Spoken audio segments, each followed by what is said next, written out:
Это было в 2000, сейчас скажу, в каком году, в 2003 или 2002 году. Он приехал сюда ставить передачу про ижевчан. И вот именно здесь, в вашем зале, сюда все ижевчане пришли, была осень. И он здесь слушал наших знаменитых гармонистов. Потом он вышел туда, вот в ваш чудесный парк. И вот кучки, гармошки. Он искал, видимо, ракурсы вот эти все. Вы знаете, это была удивительная встреча.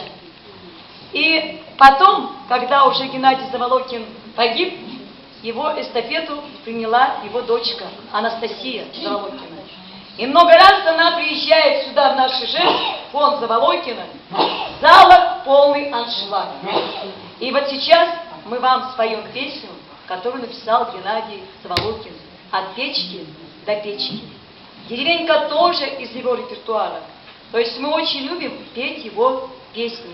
И вот сейчас мы хотим вам подарить эту песню «От печки до печки», потому что сегодня выпал первый настоящий зимний снежок. Наконец-то!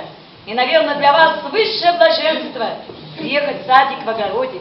А может быть, у кого-то еще сохранились печурки, когда зажигаем огонь, дрова трещат, за окном юга метель, гудят провода. А нам так хорошо. И мы слушаем голос этой печи, вспоминаем свою молодость, слушаем рассказы мамы там кого-то. И нам хорошо. Поэтому мы вам дарим вот это тепло, вот этот уют вам, дорогие друзья. И просим вас, не стесняйтесь. Подпевайте, как ваша душа просит.